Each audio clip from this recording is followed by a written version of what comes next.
तो चलो बस आज हम जियोग्राफी के बारे में ऐसे टॉपिक्स जानने वाले हैं कि आपके दिमाग खिलने वाला है। तो पहला टॉपिक है, हमारी अर्थ के बहुत सारे स्फीयर्स होते हैं, such as troposphere, stratosphere, mesosphere, thermosphere और एक्सोस्फियर। हमारी धरती के ऊपर भी नहीं, हमारी धरती के आसपास भी बहुत सारे हैं, such as hydrosphere, atmosphere, biosphere और लिथोस्फियर। तो एटमॉस्फियर क्या है? एटमॉस्फियर का मतलब है हमारी एयर, हमारी हवा को हम एटमॉस्फियर कहते हैं। लिथोस्फियर क्या है? हमारे लैंड को लिथोस्फियर कहते हैं। हाइड्रोस्फियर क्या है? पानी को हम हाइड्रोस्फियर कहते हैं। तो बायोस्फियर क्या है? हमारी लिविंग बीइंग को या नेचुरल थिंग्स को हम बायोस्फियर कहते हैं। तो हमारी जो भूमि पे बहुत सारे एनिमल्स होते हैं, आपको पता है, लायन, टाइगर, एलिफेंट। मैं पूछा तो ऐसे ही बोलेंगे आप, यानी राइट? तो हम एनिमल्स को ऐसा नहीं कैटेगराइज करते हैं, टाइगर, एलिफेंट, हम ऐसा नहीं कैटेगराइज करते हैं। हम ऐसा कैटेगराइज करते हैं कि टर्शियल, एम्फीबियंस, अब्रोब्रियल, एरियल और एम्फीबियंस, ऐसे हम कैटेगराइज करते हैं। तो अब्रोब्रियल का मतलब क्या है? जो एनिमल्स ट्रीज पे रहते हैं, यानी कि स्लॉथ्स, कोला, वो ट्रीज पे रहते हैं, तो वो अब्रोब्रियल एनिमल्स हो गए। तो टर्शियल का मतलब क्या है? एनिमल्स जो लैंड पे रहते हैं, जो भूमि पे रहते हैं, उसको हम टर्शियल कहते हैं। तो एरियल का मतलब क्या है? जो पक्षी या कोई जीव जो हवा में उड़ता है, जो हवा में रहते हैं, उसको हम एरियल कहते हैं। तो एम्फीबियंस क्या है? Animals which live both in water and land are called amphibians. और एम्फीबियंस का एग्जाम्पल्स तो ऐसा होगा, यानी कि फ्रॉग्स और स्नेल्स, या स्नेल्स भी है। तो एक्वेटिक का मतलब क्या है? Animals which lives in water. इस प्रजाति पक्षी या एनिमल्स को हम एक्वेटिक कहते हैं। तो हमारी जो एवरीथिंग सेंसिंग थिंग्स बोलते हैं ना, हमारी बॉडी पे बहुत सारे 5 सेंस ऑर्गन्स हैं, राइट? 1 है आंख, ना 1 मुंह, ऐसे बहुत हैं। तो एनिमल्स को भी एक सेंसिंग ऑर्गन्स मिलता है। क्रिकेट को एक ऑर्गन है टिम्पनम। स्नेक्स को है, उसको इनर ईयर्स होता है, इनर नहीं एयरबोन होता है, उसको वो एक सेंसर्स होता है। टंग एक सेंस होता है, और विस्कर्स वो एक सेंस होता है। और जो एनिमल्स की हेयर्स होते हैं ना, वो भी एक सेंस ऑर्गन है। तो through these sense organs, an animal will sense the danger. It protects itself from the predator. Okay. तो predator और scavengers का मतलब क्या है? predator का मतलब डिफरेंस क्या है?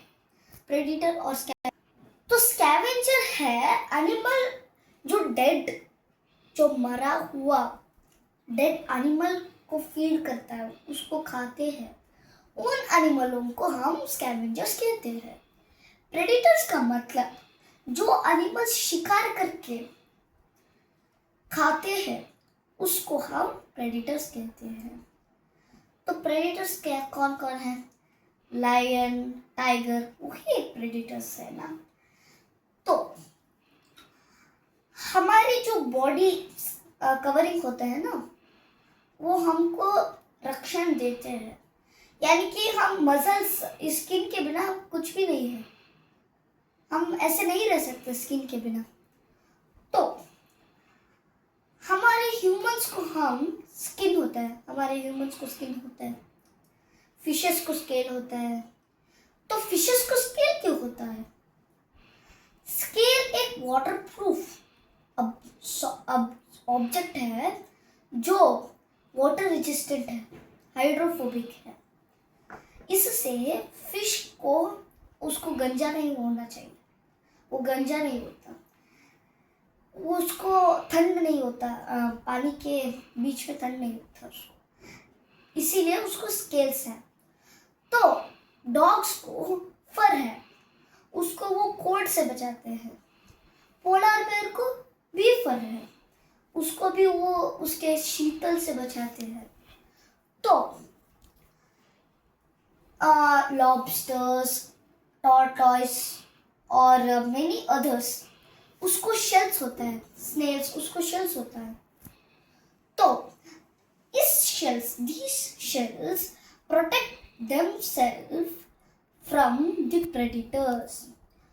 तो आप एक कथा जानने होंगे, कथा है, एक ईगल्स टॉर्टॉइस को खाना है, तो वो टॉर्टॉइस को पहाड़ के ऊपर से जा उड़ा देते और उसको पहाड़ से ऊपर गिरा देते और उसको शेल को तोड़ के वो खाता है ना।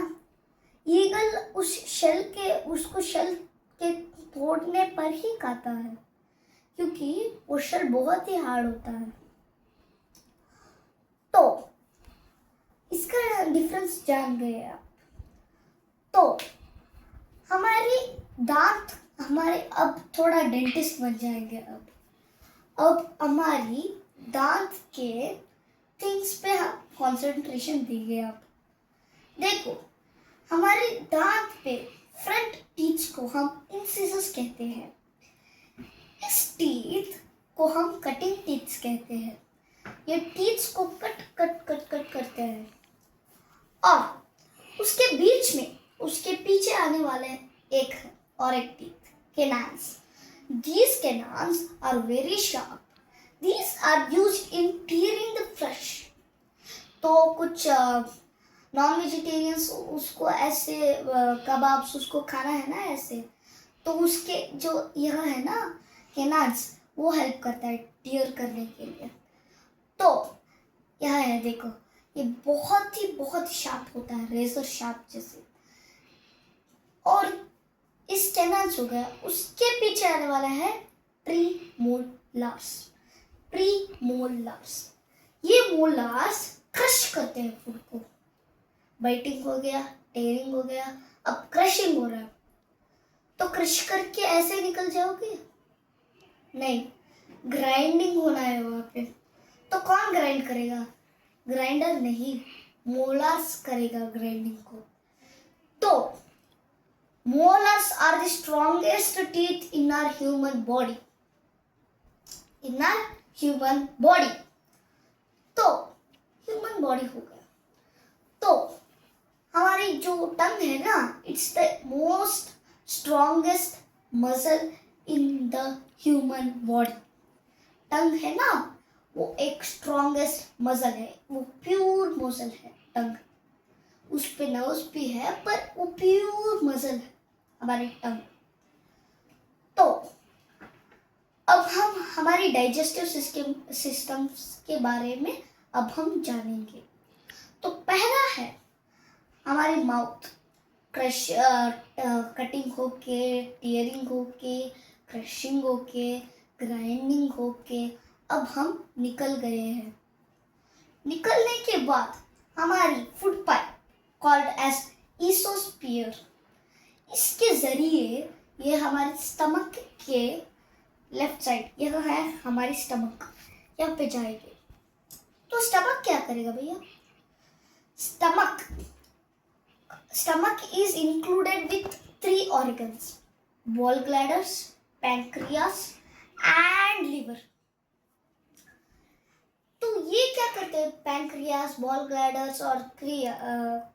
ब्लैडर्स और लिवर्स, ये क्या करते हैं भैया? तो ये स्टमक के हाइड्रोक्लोरिक एसिड को क्रिएट करते हैं, हाइड्रोक्लोरिक एसिड को क्रिएट करते हैं। Through this hydrochloric acid any food can be, even iron could be digested. Iron मोड़ सकते हैं हाइड्रोक्लोरिक एसिड पे, देखो मोड़ सकते हैं हम। तो समझ लो उसका स्ट्रेंथ क्या है। जब हम इतना है सुशी इतना है, जब हम खाएंगे वो इतना बन जाएगा। जब हम निकलेंगे स्टमक पे वो इतना बन जाएगा, स्मॉल इंटेस्टाइन पे इतना, और वो रेक्टम वीनस से आएगा। ओके, तो स्टमक इसको डाइजेस्ट करेगा और स्मॉल इंटेस्टाइन को भेजेगा। स्मॉल इंटेस्टाइन में इसके न्यूट्रिशंस को सक करके ब्लड को इंजेक्ट किया जाता है। इसी कार्य को हमारी स्मॉल इंटेस्टाइन करता है। तो स्मॉल इंटेस्टाइन से डाइजेस्ट होके लॉन्ग इंटेस्टाइन पे आएगा। In these long intestine, the food's water would be absorbed.